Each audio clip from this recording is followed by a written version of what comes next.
በክርስቶስ ክርስቲያን የተሰኛችሁ የልዑል እግዚአብሔር ቤተሰቦች በጌታዬ በኢየሱስ ክርስቶስ ፍጹም ሰላም የአክብሮት ሰላምታዬን እያቀረብኩላችሁ ወደ ቀጣዩ ቁጥር 2 ትምህርታችን እንገባለን።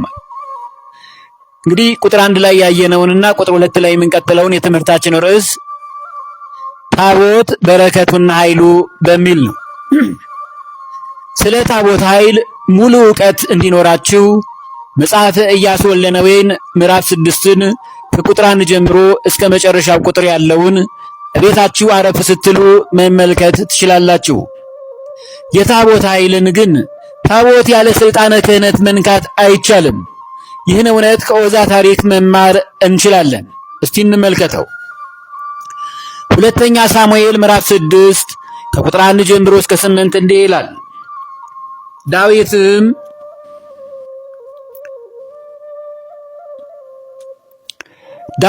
ዳግም ከእስራኤል የተመረጡትን 30,000 ያህል ሰው ሰበሰበ።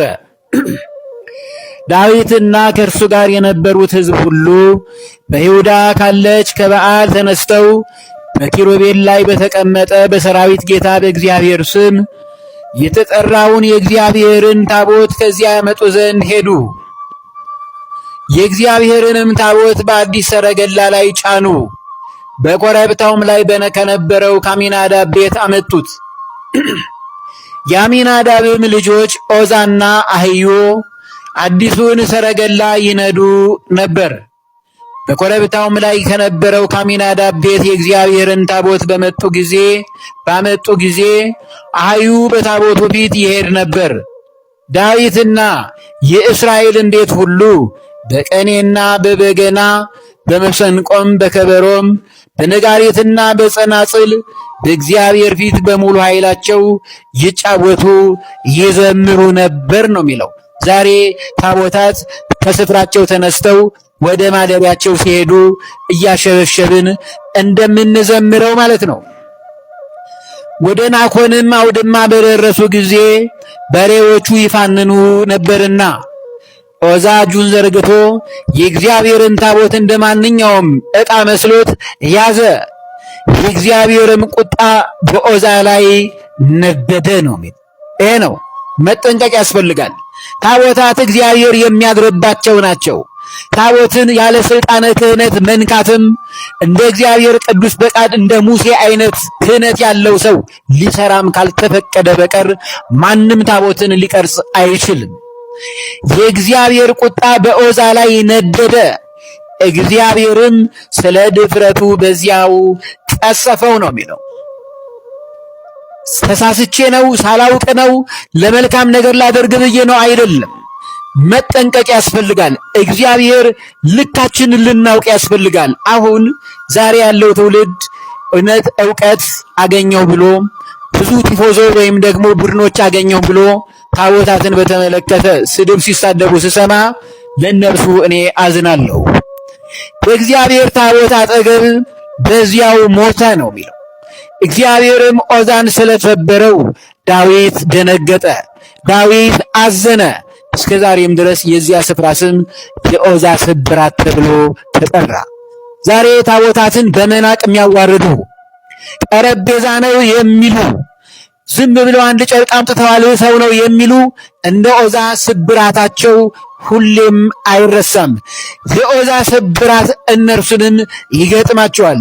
ለጊዜው የሞቱ ላይ መስላቸው ይችላል፣ እርሱም ይመጣል።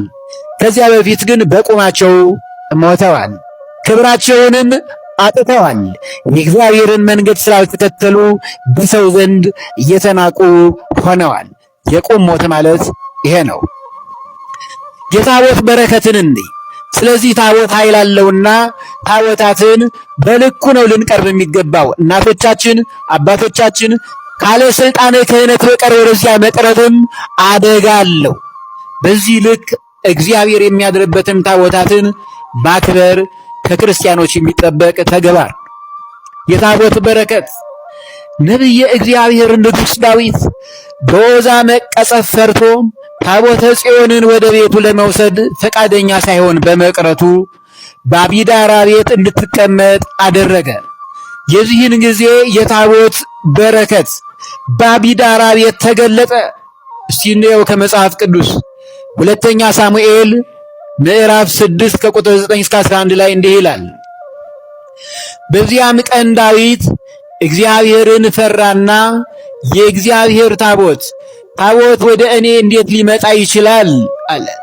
ዳዊትም የእግዚአብሔርን ታቦት ወደ እርሱ ወደ ዳዊት ከተማ ያመጣው ዘንድ አልወደደም።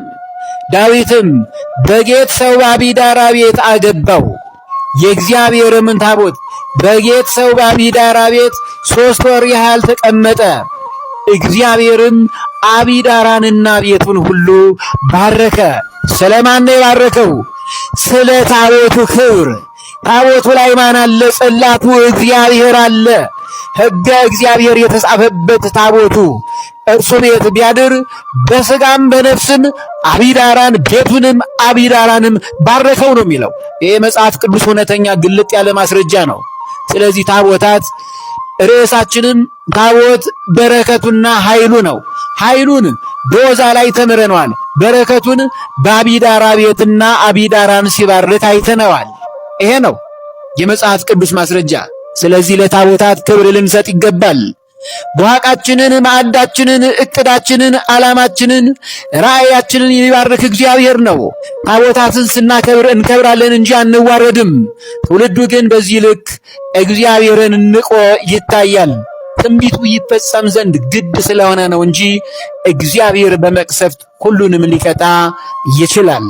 ቸርነቱ፣ ይቅርባይነቱ፣ ምሕረቱ፣ ከሃሊነቱ ቀድሞ እንጂ እንዲህ በድፍረት በእግዚአብሔር ላይ ስድብን ማላቀቅ ዋጋ ያስከፍላል። ስለዚህ ጥንቃቄ ማድረግ ያስፈልጋል። የአቢዳራን ቤት በረከት ንጉሥ ዳዊት ከሰማና ካየ በኋላ እንደገና ወደ እርሱ እንድትመጣ አዘዘ። ዖዛን ስትሰብር አይቷል፣ ፈራ። አቢዳራን ሲባርክ ካየ ነቢየ እግዚአብሔር ቅዱስ ዳዊት አሁን ንጉሥ ዳዊት ታቦት ወደ እርሱ እንድትመጣ ፈቀደ። እስቲ ከመጽሐፍ ቅዱስ እንመልከተው።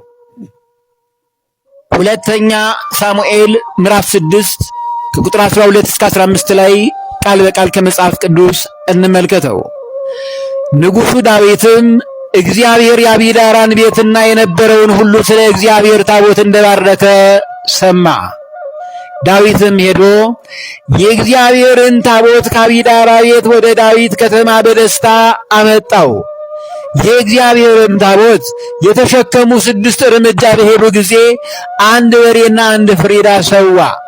ዳዊትም በሙሉ ኃይሉ በእግዚአብሔር ፊት ይዘፍን ነበር ማለት ያሸበሽብ ይዘምር ነበር ማለት ነው። ዳዊትም የበፍታ ኤፋድ ለብሶ ነበር። ዳዊትና የእስራኤልን ቤት ሁሉ ሆ እያለ እንደ መለከት እየነፋ የእግዚአብሔርን ታቦት አመጡ ነው የሚለው። በክብር እንዲህ ነው ታቦታት ሲባርኩ፣ እንዲህ ነው። የአቢዳራ ቤት እንደተባረከ ባወቀ ጊዜ ነቢየ እግዚአብሔር ቅዱስ ዳዊት በታቦቷ እኔም ልቀደስና ልባርክ ይገባል ሲል ለታቦት ክብርን ሰጥቶ የሚገባውን በሬና 1 ፍሪዳ ሰውቶ እግዚአብሔርን አመስግኖ እያሸበሸበ ንጉሥ ዳዊት ታቦትን አከበረ። ንጉሥ ያከበረውን ታቦት ዛሬ ማንም ሊንቀው አይገባም። እንዲህ ነው የቀደሙት ነገስታት እግዚአብሔርን የሚያከብሩት። ዛሬ በጣም ጥያቄ ያለኝ፣ እጅግ ያስፈራል። ባያምኑ እንኳን የሰውን ቤተ እምነት ማክበር መልካም ነው። ይህንን ነው አሁን ላሉት ነገስታት፣ መኳንንት፣ መሳፍንትም የምንነግራቸው በፍቅርና በትህትና። ይሄ ነው የታቦት ክብርና ኃይሉ። አንደኛ ነገሥት ምዕራፍ 8 ከቁጥር 9 እስከ 11 ላይ በታቦቱም ውስጥ የእስራኤል ልጆች ከግብፅ ምድር በወጡ ጊዜ እግዚአብሔርን ከእነርሱ ጋር ቃል ኪዳን ባደረገ ጊዜ ደመናው የእግዚአብሔርን ቤት ሞላው ነው የሚል። የእግዚአብሔር ታቦታት ክብር እንዲህ ነው። በታቦቱ ውስጥ የእስራኤል ልጆች ከግብፅ ምድር በወጡ ጊዜ እግዚአብሔርም ከእነርሱ ጋር ቃል ኪዳን ባደረገ ጊዜ ደመናው የእግዚአብሔርን ቤት ሞላው። ዛሬ በቅድስት ቤተ ክርስቲያናችን በእግዚአብሔር ቤት ውስጥ በታቦታቱ ምክንያት እግዚአብሔር ስለሚገለጥበት፣ እግዚአብሔር ስለሚያድርበት፣ እግዚአብሔር ስለሚታይበት በመንፈስ ቅዱስ የተሞላች ናት ቅድስት ቤተ ክርስቲያናችን። እናስተውል። የእግዚአብሔርን ክብር የእግዚአብሔርን ቤት ሞልቶት ነበርና ካህናቱ ከደመናው የተነሳ ለማገልገል ይቆሙ ዘንድ አልቻሉም ነው የሚለው። የእግዚአብሔር ክብር እንዲህ ነው የሚገለጠው። በማን ምክንያት? በታቦታት ምክንያት፣ በታቦተ ጽዮን ምክንያት ነው ይህ የሆነው። በእውነት ስለ እውነተኛ ትምህርቱ ለስም አጠራሩ እግዚአብሔር ይክበር ይመስገን፣ አሜን። ቁጥር 2 ትምህርታችን ካለን ጊዜ አንጻር እዚሁ ላይ ይቆየን።